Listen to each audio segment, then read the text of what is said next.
Beyond Basic Blogging. Good, thank you. So it's not the Better Business Bureau, the BBB? No, Oh, no, it's not the BBB. My name is Sherryl Wilson. My background is accounting and tax work, and now I blog, so you never know where you're going to end up. Beyond Basic Blogging came from last year's WordPress that there were a lot of us that were on Friday was fantastic, going to every button, every screen on WordPress install, and then Saturday normally gears towards more of the development and the heavy users.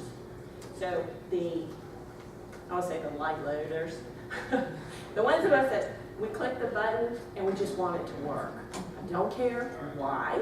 I don't really want to know the how-to. I just want to know when I click on this that this is what's going to happen. Okay? Same thing for me in my car. When I turn the key, it needs to work, or my husband hears the car's something wrong. I don't care why. I don't want to know what it takes to fix it. I just need it to go. So from this point, we have a blog. Is everyone set up? You've got a blog. You don't really need to go over the hosting or the differences between a free or paid account. Anybody still at that point, we're all past that. Okay. So my sites, I have Simply Sherryl in the Homeschool Village. Homeschool Village is, of course, homeschool curriculum, homeschool, anything related to homeschooling. Simply Sherryl is more of a lifestyle site, from recipes to travel, all the way across the board. I'm a partner in the Natural Organic Network, which is a community helping people make better choices, not necessarily going completely off-grid to the green side, but making a better choice when that option is available to us. I'm also a partner in the Virtual Helper, which is website design and social media management. We are handling Chick-fil-A, we write for Best Buy, and a couple of other brands. I'm a writer for Vacation Baby and Family Vacations. So we stay pretty busy. For me, the topics for Beyond the Basic Blogging are, of course, we have a blog, now what? You've been blogging for a while, and now you'd like to earn, you've done it enough to practice, now you want to get paid for it.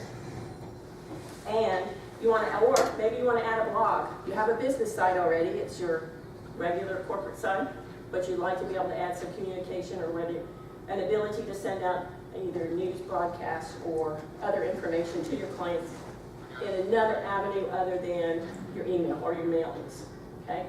How to grow your email list. What are the guidelines for Google? Because if you're going to become income generating, then you're going to hit the radar for Google.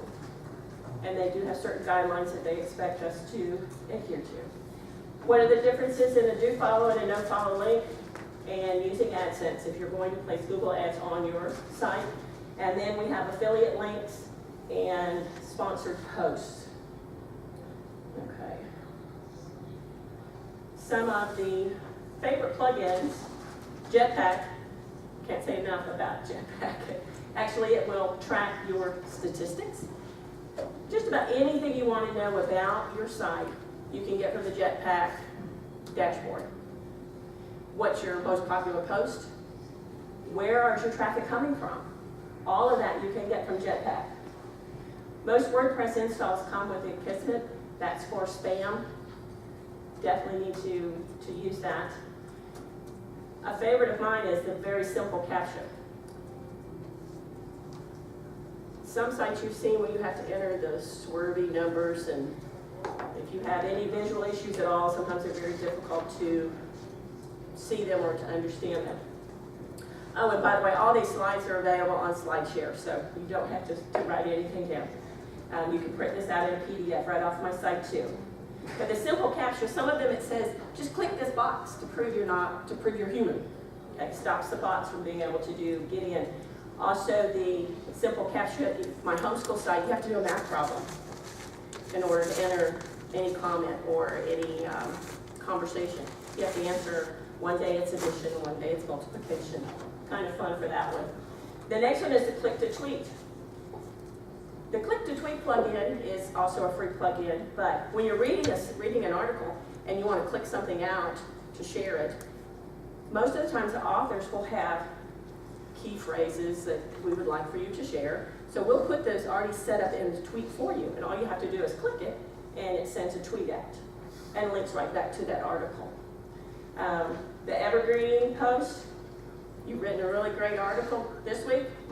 It's still valuable 6 months from now. The Evergreen Post will go back through and send out your previously published post on a schedule that you set. You can have it so that it will post, say I create a post this morning, I may want that to be sent out 3 times this week, maybe once a week for the next 3 weeks. You can do that through the Evergreen Post tweeter. Now that is just sending it out on Twitter, of course. The Table Press or Gravity Forms. Table Press is a free plugin. If you are interested in setting up a table for displaying, if you want to do affiliate links, maybe you want to grab some images and link to those that somebody can go and purchase from Sears or Amazon or wherever. Table Press is a great free plugin. The Gravity Forms is a paid plugin, and it does have a lot more integration with the WordPress. Backup Buddy is a paid plugin as well for backing up your site. If you ever need to move a site, Backup Buddy is the best way to go from experiences that we have had. A lot of other plugins that say that they move your site, we have had missing files from being moved. We moved my site from one major hoster to another, and a whole quarter of images didn't move because the previous host was archiving them in another location. They were still accessed if you clicked on the post, bring it up, but because they were older posts, they were moved to another location for storage. Normal course of business wouldn't matter. Didn't affect my website, but when we went to move it, it didn't grab those 3 months worth of photos. So that hurt. The SEO, WordPress SEO by Ghost, while you're inside your post, creating your article, it will give you a red, yellow, green, or blue. Blue is you have clicked a button that says ignore me. And there are some posts that you will do that.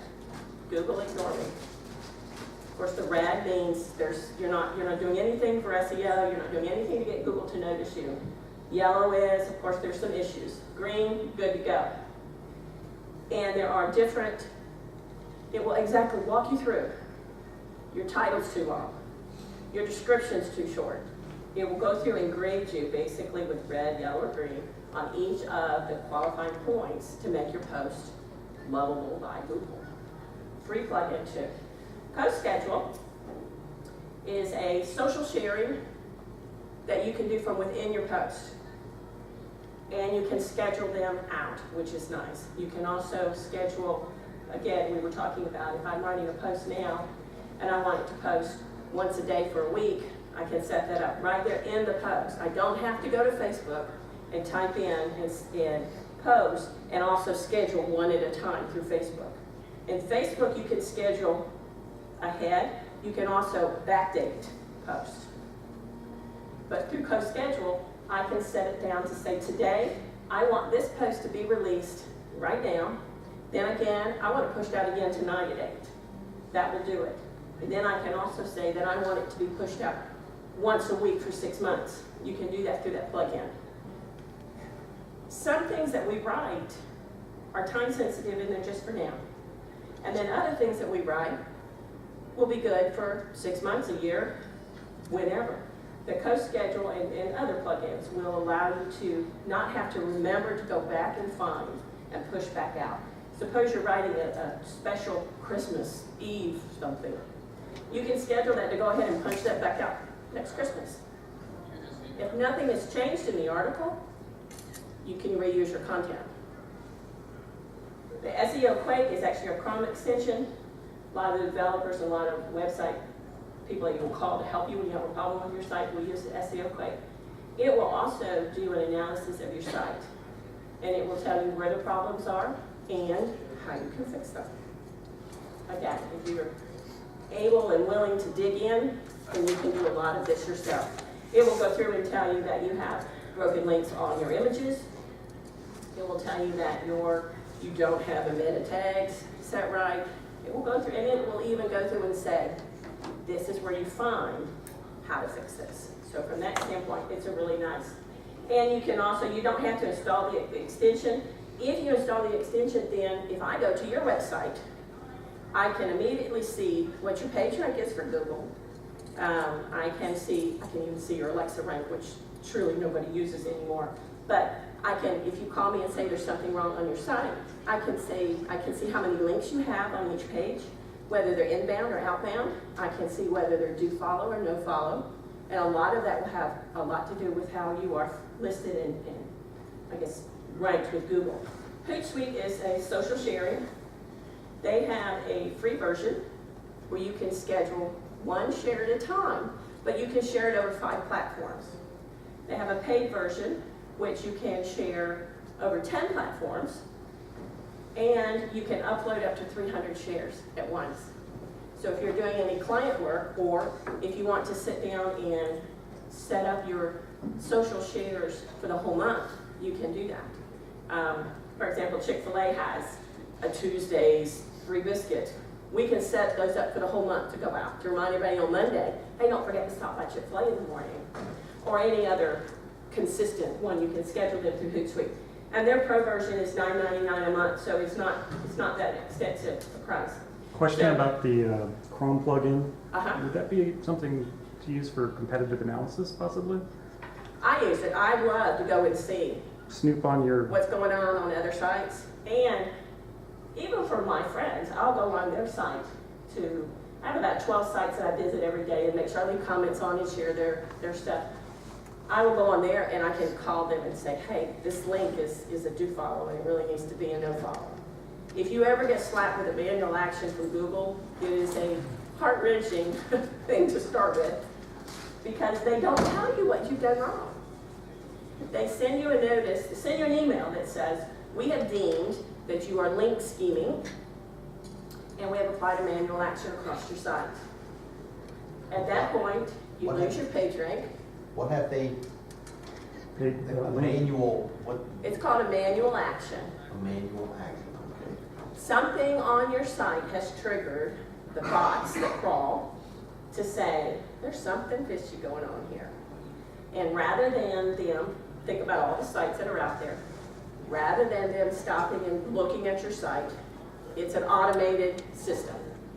The bots trigger a red flag, you get a manual action, is what it's called. Manual action then pulls your page rank, it pulls you from the listings for SEO, for Google. So you no longer, when you search something, you won't come up in the searches, okay? You're blacklisted. Basically, yeah, you're almost blacklisted. They don't tell you this is what the problem is, which is scary and seems to be an awful lot of power wielding because they can change their parameters at any time. And of course, Google has changed how they do a lot of things over the years. So most of the time, you will find that you have do follow links where you shouldn't. I had a manual action applied because I had 3 guest posts that they deemed were link scheming or only posted for backlinks to the guest poster. Once I requested a manual review, they removed the manual action and reinstated all my statistics. But we were traveling when this happened, and it's just, I had clients counseling is how I found out. Because of our page rank, certain clients pay certain amounts based on what they know your reach is to your clients if you're doing advertising. So when the clients start canceling their agreements because you no longer meet the parameters for the ad they're placing, it gets your attention quick. But that's a big thing. So you need no follow links? Certain links need to be no follow. We'll get right there to it, okay? And of course, connecting with your audience and in the business of blogging if you are going to be making money on it. Your message in your blog, we've all heard that we need to define our message and our purpose. A lifestyle blog is wide open. I can write about anything, anywhere. There are only 3 topics I have to be careful on. that's alcohol, that's firearms, and tobacco, because those three will get you marked as an adult site by Google. You're still listed, but have you ever gone to a site and that thing pops up that says you have to click here to say you're over 18? Yes. So, alcohol, tobacco, and firearms? Not pornography? No Well, there's porn? other things, I mean, porn's obvious, I mean, there's Oh, some okay. things, and I'm talking about drugs or, Okay. those are obvious, but the new ones, alcohol, tobacco, and firearms. Okay. Those were added, the tobacco and firearms were actually added just this past fall. And Facebook is even following suit, that if you are writing about firearms, then your feed is not shown to anyone that's listed as their age of under 18. Okay. You need to identify your audience. It's funny sometimes when you look at your analytics, who you think you're writing to, not who's reading your site. Right? I post a lot on Simply Sherryl, I post a lot of recipes, a lot of travel. My biggest demographic is 18 to 24 professional women. That's great. My second largest demographic is men over 50. Okay? It makes absolutely no sense. Us men over 50 have to eat too. There you go. That is where it's coming from. When I break the demographics down a They're just little bit learning how to more, cook. huh? They're just learning how to cook. Right. You know, break the demographics down a little bit more. The men over 50 are looking at the recipe pages. And it's funny, I've had several of the men over 50 category from local events or from even from our congregation at church come to me and say, I saw your post on breaded cheese, whatever, and I printed it out and told my wife to make it. So they are going after the food. Wait till they start, even over 50 men, we still have to feed them. And of course, then learn ways to improve your blog's design and functionality. Creating your content. Of course, we all know that content is king. You need to create something that somebody's going to want to read. Blogging originally started out with mommy bloggers is what they were called. And it was young professional women that left the workforce to raise their family or have babies and raise their families at least till they started back to school, and they needed an outlet. So they started writing about their day with their kids and the trips to the zoo and to the different places that they would go and share pictures with grandma in another city. And the brands started realizing that these mommy bloggers had a lot of influence. And so that's where it changed over from the mommy blogger, which most bloggers take offense to being called that now, and to a professional blogger.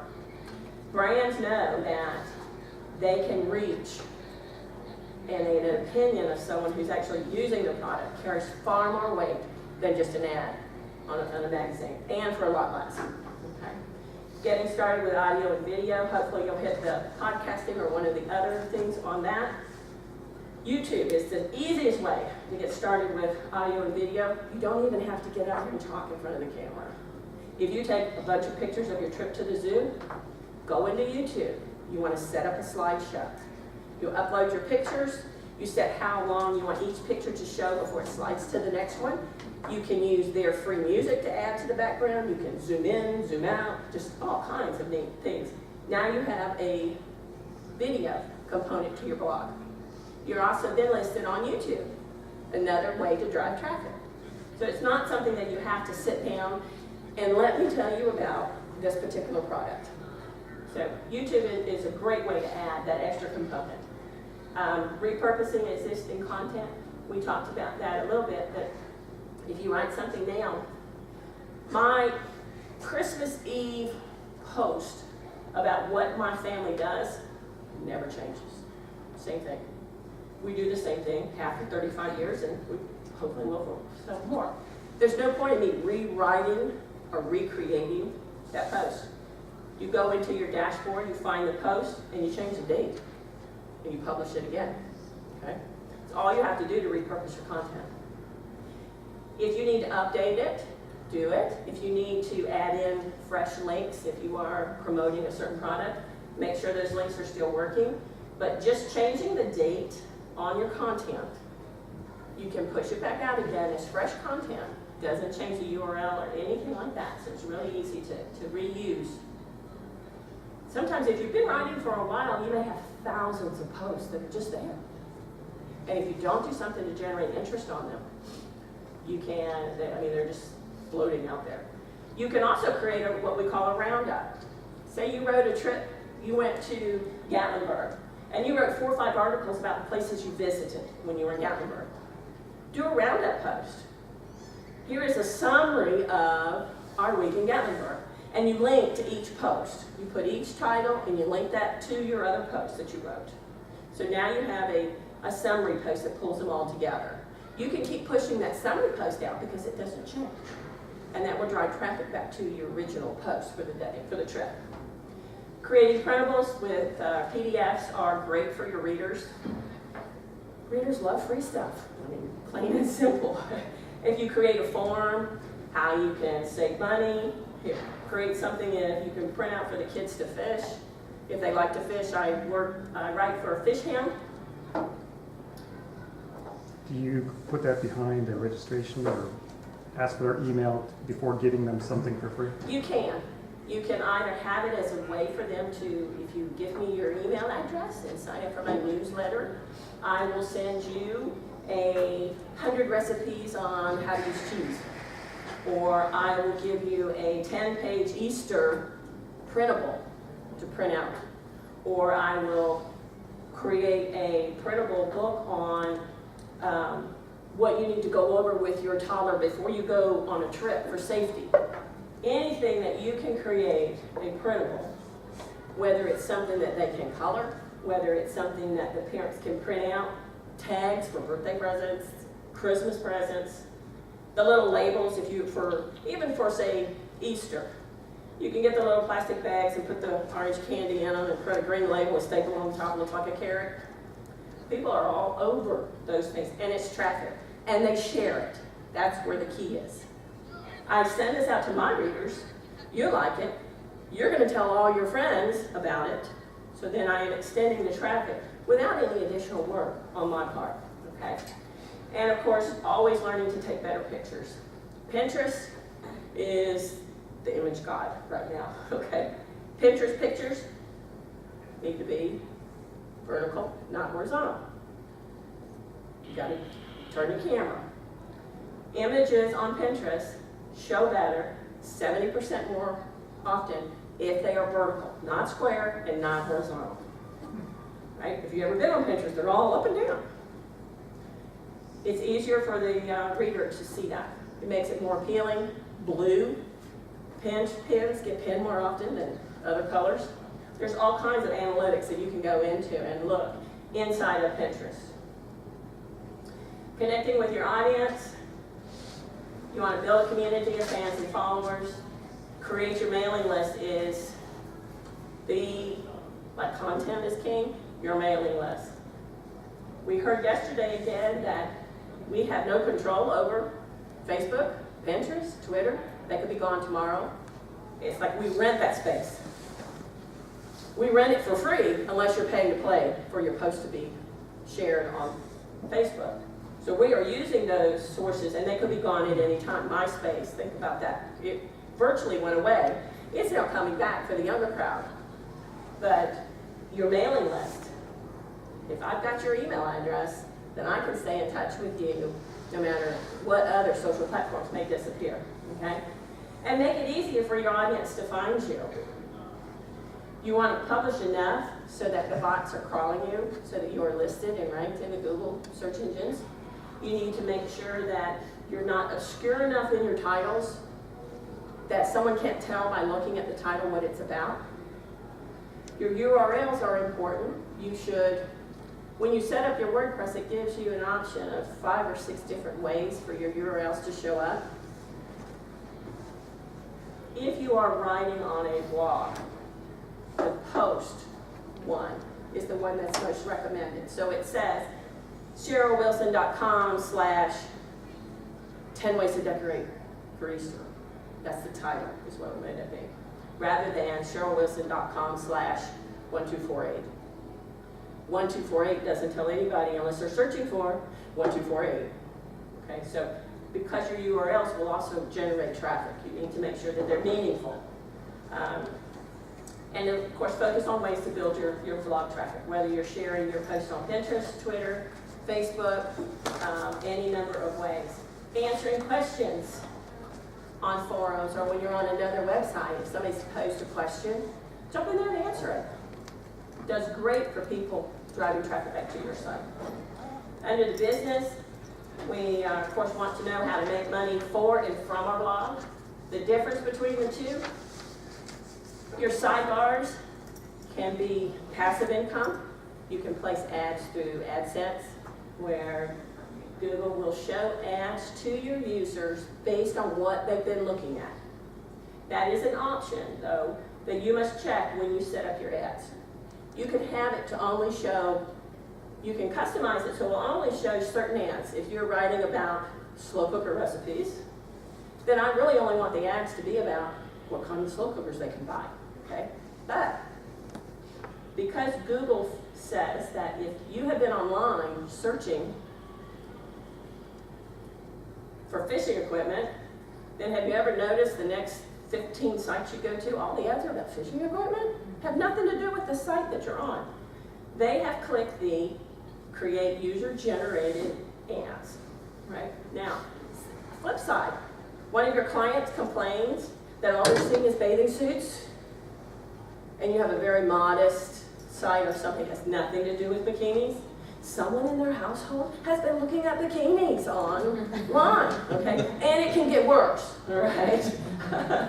So there's a balance between what your site is. If my site was strictly faith-based, then I would not have that user-generated ads popping up. You don't I have would want control. more control over what they see, okay?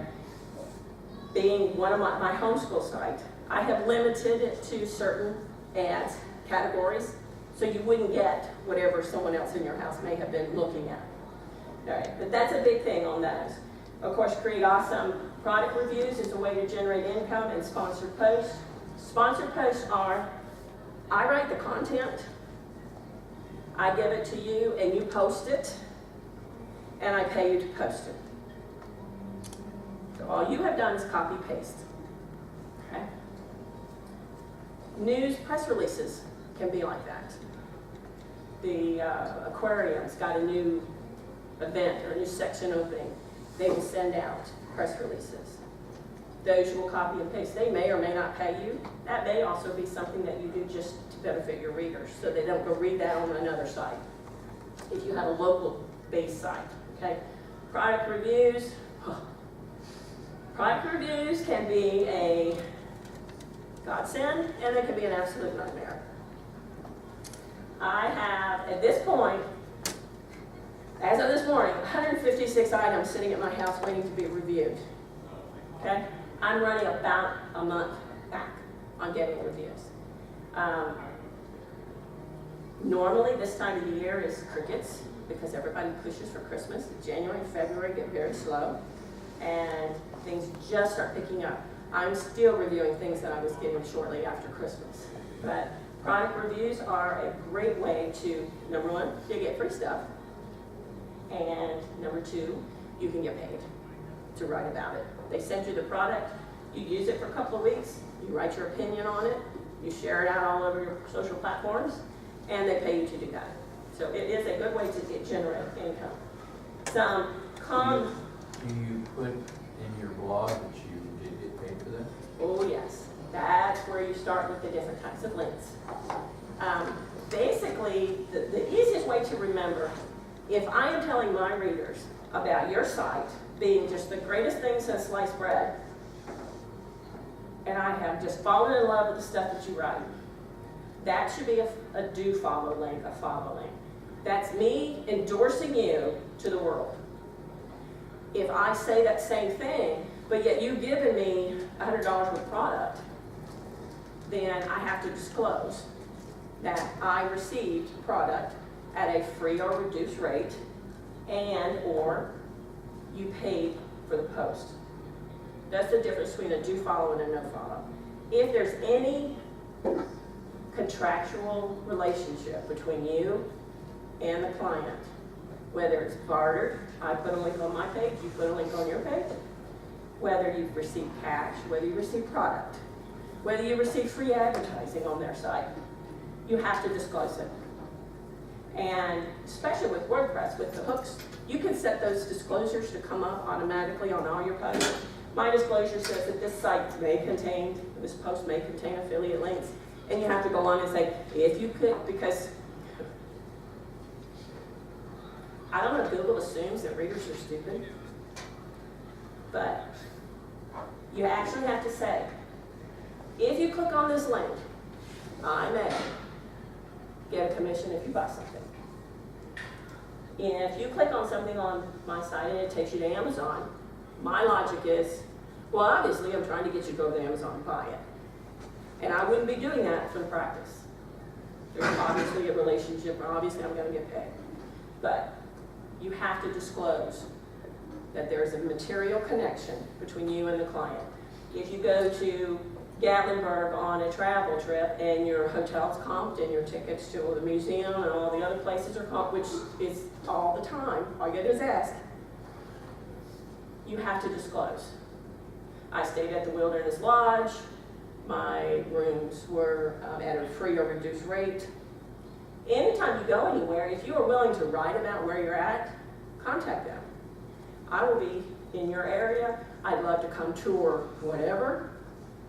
You know, could we possibly get 6 media tickets? And call it media tickets because that's what it is. You are the same level as the press at that point. So do you have to review everything? Like you said, you have 156 products that you have to review. I have to review them all because I agreed to review them all. But you can say no. You can say no, yes. And I get emails daily, hey, I saw that you wrote about, we were laughing, T and I were laughing last night about the selfie pod sticks. You know, they're going out, take, my arm's not long enough, I need 4 more feet. I wrote a review about one and posted my review on my site, also on Amazon. I have 2 other companies that contacted me that said, I saw that you liked XYZ's selfie pod. I think you're gonna like mine better, can I send you one? Sure. The first one I wrote about, I don't have an iPhone, so I can't use it, right? I had to go borrow an iPhone to write my article.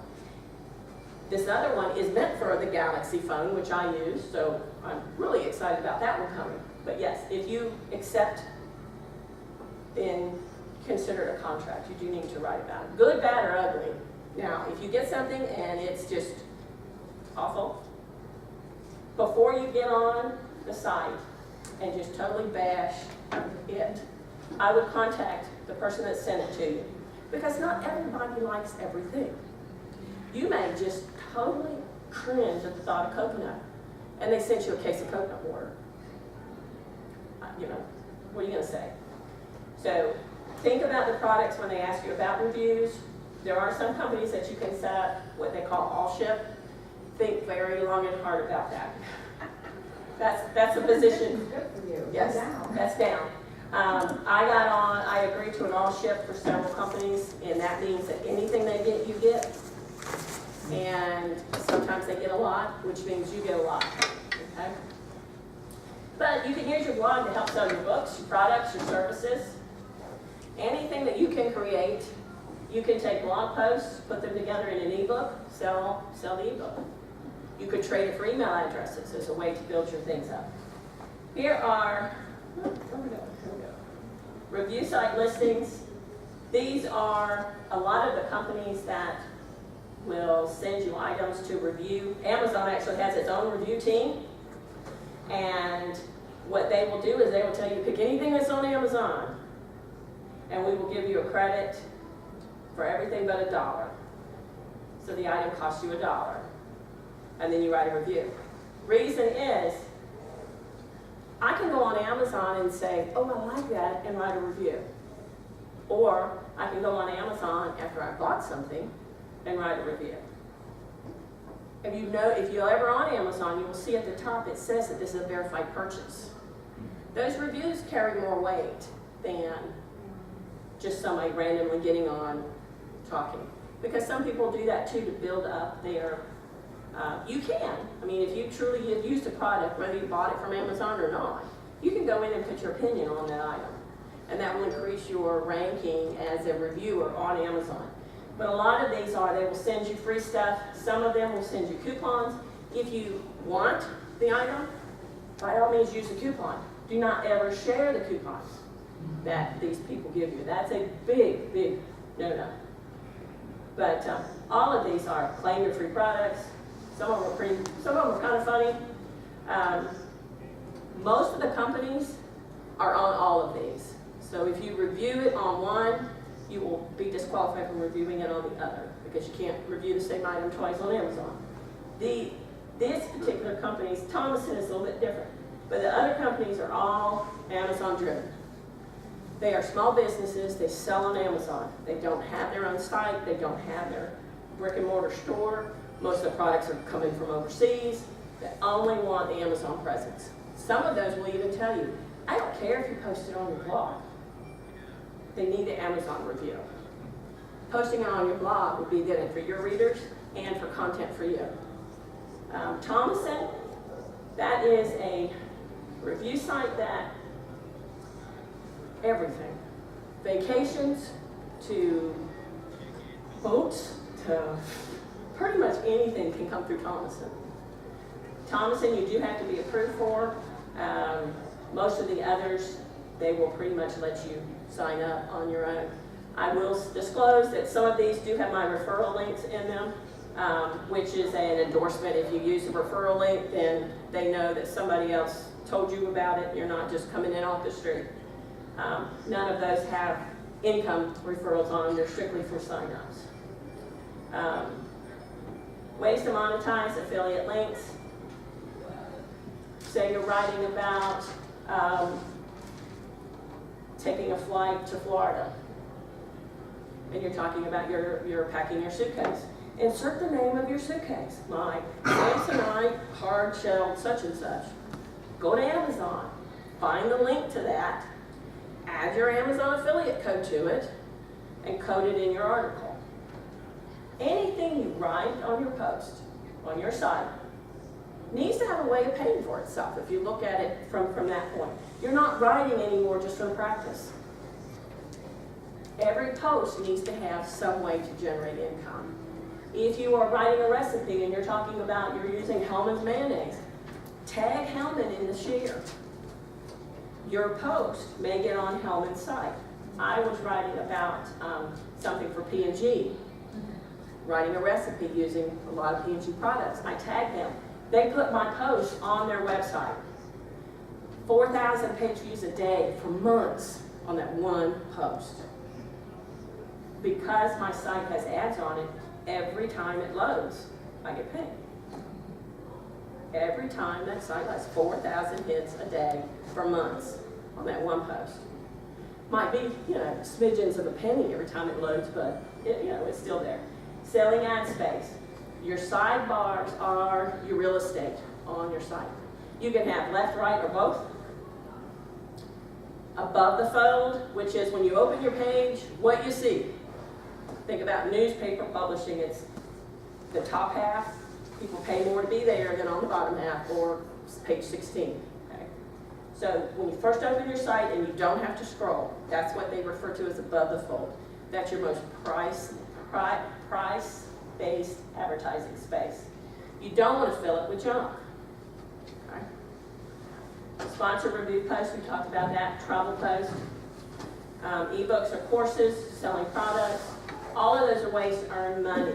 Affiliate linking is the easiest if you are writing about things that you can insert a link to. If I'm talking about using my pressure cooker, I put the name of it and I put a link to it. Because if I really love this pressure cooker, you might, or your wife might. Okay? The good thing is Amazon, if you click to go to Amazon, I've locked your cookie up for 3 days.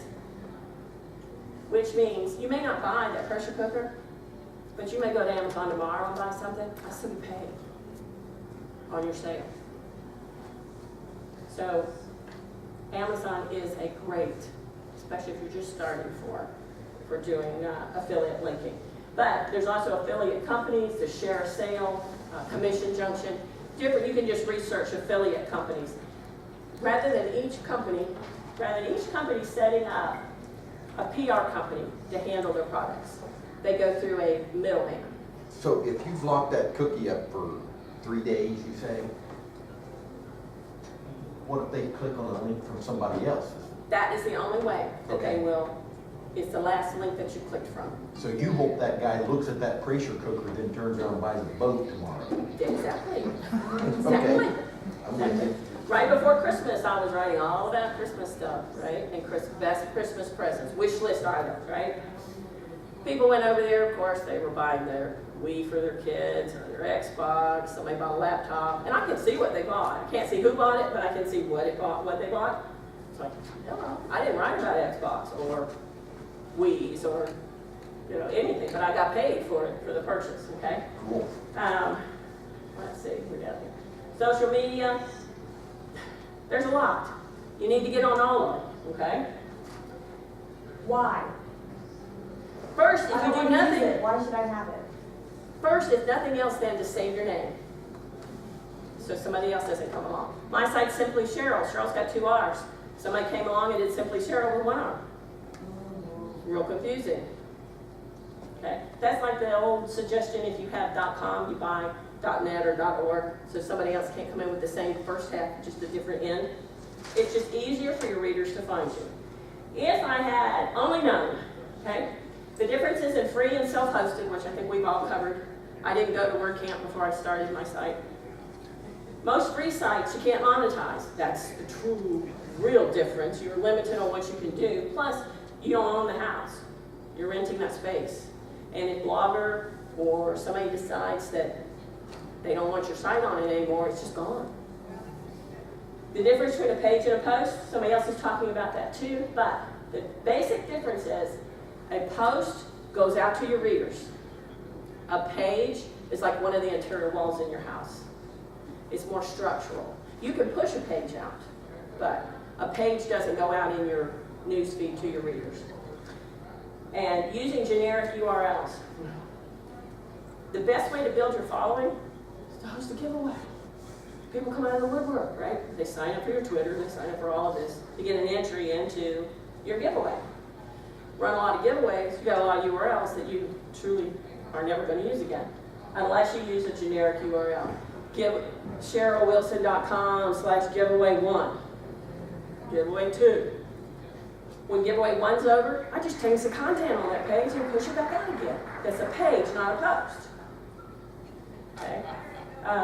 But using generic URLs, to me, I have probably 5,000 URLs that they're useless. Nobody would ever go to them because it's a Coach purse from 2010.